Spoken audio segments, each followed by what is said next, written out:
AKG centre ആക്രമണ കേസിൽ മുഖ്യ സൂത്രധാരൻ സുഹൈൽ ഷാജഹാന്റെ ജാമ്യാപേക്ഷ തിരുവനന്തപുരം ഫസ്റ്റ് ക്ലാസ് മജിസ്ട്രേറ്റ് കോടതി തള്ളി. കുറ്റപത്രം നൽകിയെന്ന ആനുകൂല്യം പ്രതിക്ക് നൽകാൻ ആകില്ലെന്നും കോടതി വ്യക്തമാക്കിയിരിക്കുന്നു. വിജിൻ ചേരുന്നു. വിജിൻ, എന്തൊക്കെയാണ് വിശദാംശങ്ങൾ?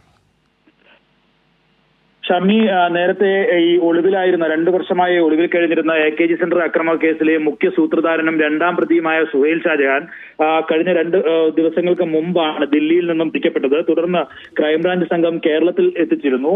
അതിനുശേഷം കോടതിയിൽ ഹാജരാക്കിയ സുഹൈൽ ഷാജഹാനെ കോടതി ക്രൈംബ്രാഞ്ച് കസ്റ്റഡിയിൽ വിടുകയായിരുന്നു. ഇന്നലെ വരെയായിരുന്നു കസ്റ്റഡി കാലാവധി. ഈ കസ്റ്റഡി കാലാവധി അവസാനിച്ചതിനെ തുടർന്ന് സുഹൈലിനെ കോടതിയിൽ ഹാജരാക്കിയിരുന്നു വൈകിട്ട് 4 മണിയോടുകൂടി. തുടർന്നാണ് ഇയാളെ റിമാൻഡ് ചെയ്തത്.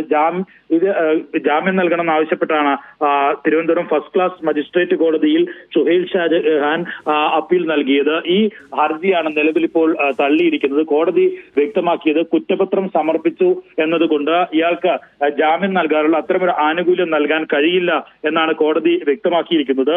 അത് സമൂഹത്തിന് തെറ്റായ സന്ദേശമാണ് നൽകുക എന്നും വ്യക്തമാക്കുന്നു. പ്രതി കുറ്റം ചെയ്ത ശേഷം ലണ്ടനിലേക്കും അതുപോലെ തന്നെ ദുബായിലേക്കും ഒക്കെ കടന്നു കളയുകയായിരുന്നു.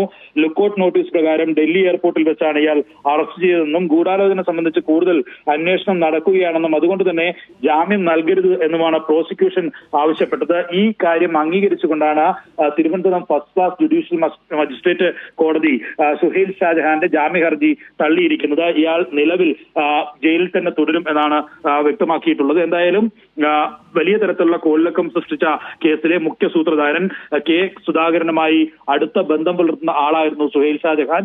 ഈ അക്രമവുമായി ബന്ധപ്പെട്ട അന്വേഷണം നടക്കുന്നതിനിടയിലാണ് ഇയാൾ ദുബായിലേക്ക് കടക്കുന്നത്. തുടർന്ന് ഭാര്യയ്ക്കൊപ്പം ലണ്ടനിലെത്തി എന്നാണ് ക്രൈംബ്രാഞ്ച് കണ്ടെത്തിയത്. ഇതിനുശേഷം ഇന്ത്യയിലെത്തി.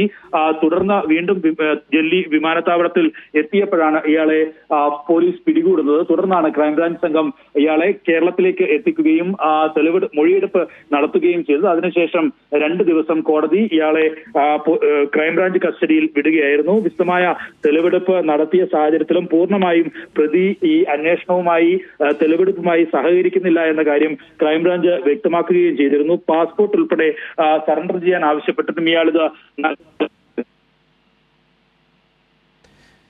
AKG സെന്റർ ആക്രമണ കേസിലെ മുഖ്യ സൂത്രധാരൻ സുഹൈൽ ഷാജഹാന്റെ ജാമ്യാപേക്ഷ കോടതി തള്ളിയിരിക്കുന്നു. വിജയനാണ് വിവരങ്ങൾ നൽകിയത്.